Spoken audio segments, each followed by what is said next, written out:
Welcome back, Pokemon Trainers. Professor Chaz here. The lab coat's on back order, and it is Monday, February 6th, which means it's time for another Pokemon news update thingy here on the channel. Now, as always, I'll start off by mentioning, towards the end of the video, I'll be doing a booster pack opening of the BREAKpoint collection I have right here. And as always, of course, the online code card for Pokemon TCG Online has a chance to go to a lucky viewer by answering the question of the day that I'll give you towards the end of the video as I open this up. So stay tuned for that. But first and foremost, let's begin as usual by going over last week's question of the day. The question was, I forget exactly how I worded it, but basically, which trial in Pokemon Sun and Pokemon Moon was your favorite and why? And the winner of last week's breakthrough. This is breakpoint. Did I say breakthrough? This is breakpoint. Last week was breakthrough. The winner of that code card was a regular viewer by the name of Unknown Spike, and Unknown Spike says, all the trials are my favorite because some of them were hard and have introduced the trial captains. Keep up the good work. So that's pretty cool. Like Unknown Spike says, each one was pretty unique in a way. Like some kind of maybe overlapped. I believe essentially the last trial against the Como-O and the first one against the Eradicate or Gumshoes, whatever version you're playing, they're kind of similar, I guess, in a way, but a lot of them were pretty unique. I think I said last week one of my favorites was the Kiawe one with the Totem Salazzle because of the matching game, so to speak, but there was really no game to it. It basically just chose whatever was new in each picture, so I like that one because it was silly and goofy. But anyway, congratulations to Unknown Spike for winning that code card. But again, for your chance to win this week's Breakpoint code card for Pokemon TCG Online, stay tuned for the question of the day. And now let's get into the news. No, okay, before I get into any other bigger news, I suppose I should point out, coming up sometime in March, and I'll have to go back and check my video to see exactly what day did it go up, but March is going to be the 2-year anniversary of me doing Pokemon content here on YouTube. Now, I've had the channel for a lot longer than that, because before I started uploading, I was just a regular YouTube viewer, and I had an account for that, so I think I've had the channel for technically probably even like close to 10 years now, but I've only been uploading for almost 2 years, and based on the first day that I uploaded in March, towards the end I think it was, I'll be having, I guess, a 2-year anniversary. I don't really know what to do to celebrate it, though. Do you have any ideas what I can do to celebrate the 2-year anniversary? You know what? Maybe I'll make that a question of the day for a later video, because I have something else in mind for this one, but just if you have any comments outside of the question of the day, any suggestions what I can do for a 2-year anniversary for the channel, for kind of maybe a throwback to you guys out there for helping to support the channel and getting it to the point that it's currently at, just leave a comment down below and let me know what you think would be a good idea for a 2-year anniversary. But moving on, I'm going to try and do something kind of cool with this one. I'm going to be all professional-like with the video. Last week for the news update, I tried something a little bit different in which I used this format for the camera, and the editing software that I have, I can put little images to the side over here, and you can sort of see the pertinent news information that I'm talking about as I'm still on screen reading it. So I kind of like doing that. Let's see if I can keep that kind of format up for the news for this week. So what I'm going to do now is switch over to my newscaster format, by which I mean move to the side, because we have space here for the images. First thing I'm going to mention is, in the world of Pokemon TCG, the Sun and Moon Elite Trainer boxes are currently available, I think. I think they're out now, but if not, they will be out soon. If you're not sure what an Elite Trainer box is, it is a very good way to get yourself started in a collection, or started with a collection in Pokemon TCG. As you can see the images on the screen here, each Sun and Moon Elite Trainer box comes with 8 Pokemon TCG Sun and Moon booster packs. You get 65 card sleeves featuring Solgaleo or Lunala, because there's one Elite Trainer box for each of the legendaries. 45 Pokemon TCG Energy cards, a player's guide to start the Sun and Moon expansion. You get 6 damage counter dice, 1 competition legal coin flip die. If you don't like to flip your coins for heads or tails, you can roll a die instead. And you get 2 acrylic condition markers and 1 acrylic GX marker. I suppose that's something I don't yet have to indicate whether or not you've used your GX attack for the game. Anyway, the acrylic condition markers are for your burn and poison, of course. You get your collector's box. It all comes in to hold all of your stuff in there. You get 4 dividers to keep it organized, and you get an online code card for Pokemon TCG Online. So basically, this should unlock, I believe, a deck box and card sleeves, and I'm not sure what else you would get with that code if you input it into the online game. Maybe, I don't know, you wouldn't get a coin flip either, would you? I'm not sure what you get for the code cards, but anyway, you get a lot of cool stuff, physical form, for Pokemon TCG out of an Elite Trainer box.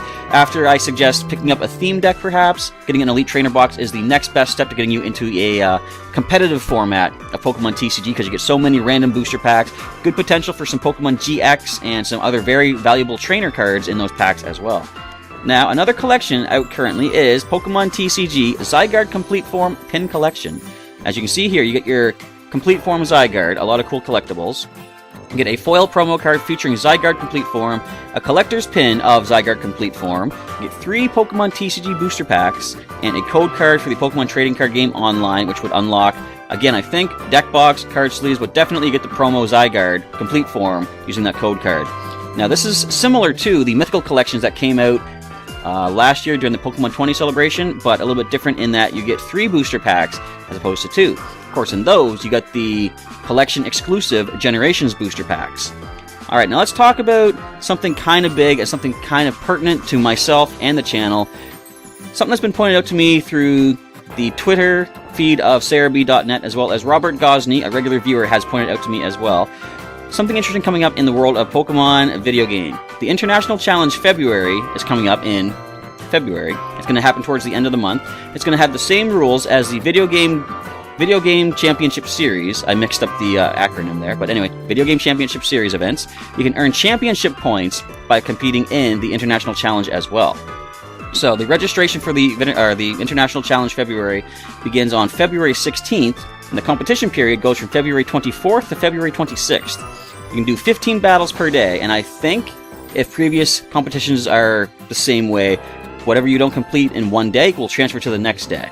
And it's a limitation of 50,000 participants. So once registration opens, you want to register as soon as you can to make sure you have a spot in the, registration. Now, the thing is, there's some special rewards that you're going to be getting in the online game. Or not the online game, I'm thinking Pokemon TCG, in the format. And now my news just moved around, bear with me. So, first of all, to qualify for the prizes, all you gotta do is complete 3 battles during the competition period. You don't need to win any of the battles, technically, you just have to compete. Basically, just go in, have fun. That's the important thing. Now, it's gonna be double battle format. You can only use Pokemon found in the Alolan Pokedex, and if there is a regional variant, for example, say Ninetales, you can't use a non-Alolan Ninetales. It will have to be the Ice Fairy type Ninetales. So, any Kanto Pokemon with an Alola form, you have to use the Alola form. And you cannot use Zygarde, Cosmog, Cosmoem, Solgaleo, Lunala, Necrozma, or Magearna. They're not permitted for this competition. You cannot use Mega Stones, and you cannot have duplicate held items, as is the standard rule for, basically any battles. So, the prize is, to begin, what is this here? It says, certain Mega Stones are locked in the main game. You can get some of them, I think, from the Battle Tree. I haven't gotten there just yet, but I've seen a screenshot that shows you can get things like, I think, Gengarite, and I think Gyarados-ite was shown too, but anyway, a bunch of different Mega Stones. You can get them using battle points, I believe, but apparently some Mega Stones are currently locked in the game. You can't get them, except they are going to be giving some Mega Stones out as prizes for online competitions. So the participation prize for the International Challenge February is the Mawilite and Beedrillite Mega Stones. As I say, that is very pertinent to myself because I've got a Beedrill named Stinger. And as I'll mention in, I think I mentioned it in yesterday's Sapphire episode, and I'll mention it in today's Moon episode, I consider myself somewhat of a Mega Beedrill trainer. Stinger has proven himself so much in past generations. He took down the Reggie Trio by himself once, well, one at a time, but not all back-to-back. But he has done pretty good. I have a pretty cool idea for him for a Mega Beedrill, plus my main deck in Pokemon TCG now is Mega Beedrill. So I kind of need to get this Mega Stone. I need that Beedrillite. So just by competing in 3 battles, and I'll plan to definitely record those for the channel as well. It doesn't say that previous Pokemon from earlier generations are not permitted, so I'm thinking I can sort of tweak my way around the rules like a little bit, thinking Snorlax is in the Alolan Pokedex. I could use Snoozer from my Gen 3 Fire Red game, who's transferred up through the generations. I could use, who else is a good example? Off the top of my head, I can't think of anybody else. No, I could use, like, say, Guar the Primate, Machamp. I can use a bunch of these older Pokemon. I might want to do that, just to see if I can bring some of my classic guys into the Alolan competitions. But anyway, again, the registration for this begins on February 16th. Register fast, because the competition goes from February 24th to the 26th, 15 battles per day. You might see me in the online competition once it starts up. Now, in other news, at the Global Trade Station, let's try this again. In the Festival Plaza, there is a online, global mission called Trade Pokemon at the GTS, or Global Trade Station. It ends on February 14th. If we can get 1 million trades through the GTS by the deadline, everyone who participates will earn 2,000 festival coins, But if you are signed up with the Pokemon Global link with your account, you get double the reward. You get 4,000 festival coins. Now, here's the important thing that is, again, this is pertinent to my channel as well. If we can get 2 million trades by February 14th, which is Valentine's Day, you will get... Wait a minute. They should have done something different. Anyway, if we can get 2 million trades by the 14th, we also get a friend ball. If you've been watching the Pokemon Moon playthrough, you know I have used a friend ball on a Pokemon, and it failed. I have lost the friend ball. I would love to get one back, you know? So, but I'm saying what they should have done, since it's going to end on the 14th, they should have given us a love ball, don't you think? To sort of connect with Valentine's Day? I'll take a friend ball, though, if we can get 2 million trades. And the thing is, they say if you have an account registered with Pokemon Global Link, you generally get double the reward. So instead of 2,000 festival coins, you'll get 4,000. Can we get 2 friend balls there, please, Pokemon? I would take 2. Probably not going to happen. But anyway, if we don't reach the goal, you still earn 200 festival coins. I almost said 2,000. You still get 200 festival coins, or double that, 400 if you have an account registered with the Pokemon Global Link. And if you register 5 or more trades during the period, you will get 5 rare candies. So even if we don't reach the goal, just trade out 5 Pokemon, you'll get some rare candies for your Pokemon in-game. And another Pokemon video game mention, last November during the Pokemon 20 celebration, Genesect was made available through a distribution by getting code cards from participating GameStop stores in the US or EB Games in Canada. And that was the only way to get yourself a Genesect. Now, if you missed out on that, you can now get a Genesect in your Gen 6 games of X, Y, Omega Ruby, or Alpha Sapphire just by going to your mystery gift option on the main screen and inputting for mystery gift via code. The code is Genesect20. Now, if you've already gotten yourself a Genesect from one of the codes given out at GameStop or EB Games, you can't get a second one by doing this, but if you missed out, such as, like I did, I can now get myself a Genesect in Gen 6. Genesect20 is the code, and I can then upload it into Pokemon Bank and drop it into Gen 7. So I can get it in Gen 7 whenever I want. The code is valid until February 28th, so if you haven't gotten a Genesect yet, make sure you enter that code as soon as possible, just before February 28th, and you'll get yourself your very own Paleozoic Pokemon, I think it's called, Genesect. Now, I believe that is all to mention for the news. It is about time to open up the BREAKpoint Booster Pack, but first, of course, let's give you folks the question of the day. And on February 12th, which is this coming Sunday, I'll be doing a search through the comments of everybody that answered this question I'm about to give, and include hashtag QOTD in your comment for question of the day. And everyone that has done so with an answer to the question goes into the running for the code card I'll pull out of this pack momentarily. Now, since they are talking about Mega Stones in Pokemon, the game online, the battle spot and such, this is kind of a pertinent question. The question is, which Mega Evolution Pokemon, video game or TCG, is your favorite and why?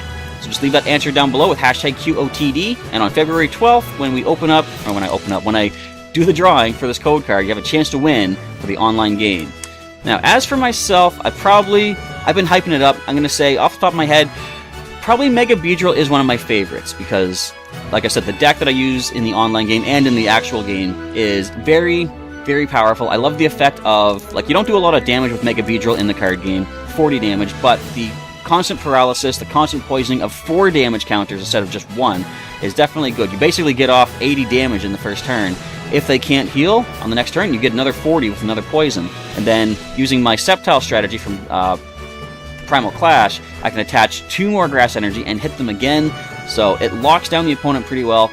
Plus, in-game, Mega Beedrill is one of my favorite ones as well because of the speed that it has. What I'll do sometimes, as long as the opponent doesn't have any priority attacks, I can have Stinger use Endure as I Mega Evolve. He'll be sure to survive with 1 HP, and after Mega Evolving, his speed stat goes pretty high.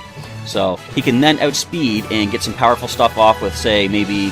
What does he usually have? I usually have him with Twin Needle. I could teach him X-Scissor, I could teach him Poison Jab. He can get the... adaptability bonus, too. I'm pretty sure Mega Beedrill has adaptability, so instead of a 1.5 times for a stab attack, same type attack bonus, it's 2 times. So it doubles the power of all bug and poison attacks. Plus, I also taught him Drill Run from a move tutor, which is good against his fire and rock weaknesses. Alright, so let us now open up this pack. I'll see if I can do it more on camera this time than I did last time. But I don't want to see the cards just yet. So here we have the code card, secreted off to the side until February the 12th. And you know what? Let's just spin around this way, make sure I don't see anything ahead of time. Alright, so let's start off with... Let me do it this way. No, let me do it this way. The common cards beginning. We have a Clefairy. Next up is a Psyduck. We've got a Phantom. Here is a Glameow. And the last common card is a Gibble. Never enough. You never have enough Gibble. Uncommon cards begin with a Aromatisse. Next up, we have a Puzzle of Time. Very useful. The way this works, if you don't know, is you can play one Puzzle of Time to look at the top 3 cards of your deck and rearrange them how you like. You can also play 2 Puzzle of Times at one time and choose 2 discarded cards to put back into your hand. Very useful. The last uncommon is going to be a Nuzleaf, Dark type. The reverse foil card is a Splash Energy. Very cool. And the rare card, I'm just going to say it right now, I could feel the full art on the bottom. It is a full art Gyarados EX. That's the secret rare Gyarados EX too. Not too bad. Look at this thing. It's got a Greninja hanging out there, a Manaphy, or is that Fion? I think that's Fion, or Fione, however you pronounce it. So as you can see the attacks here, if I can keep it steady, it's not going to focus. It's got Stormy Seas, flip a coin until you get tails. For each head, search your deck for a water energy and attach it to this Pokemon. And for 2 water and 2 colorless, Splash Burn does 130, doing 10 damage to each of your bench Pokemon. Very nice card to have gotten today. Not even I say reverse foil full art. No, a secret rare, I think. Yep, card number 123 out of 122. A secret rare Gyarados EX, shiny form too. Alright, that's going in a sleeve as soon as possible, but for now, it's going to drop it down here. Not drop it, I'm going to gently place it down here on the desk. But that's what I got out of the booster pack, and hopefully you guys out there can have just as much luck in the online game by going for this code card and answering the question of the day. Once again, to remind you, it is, which Mega Evolution Pokemon, video game or TCG, is your favorite and why?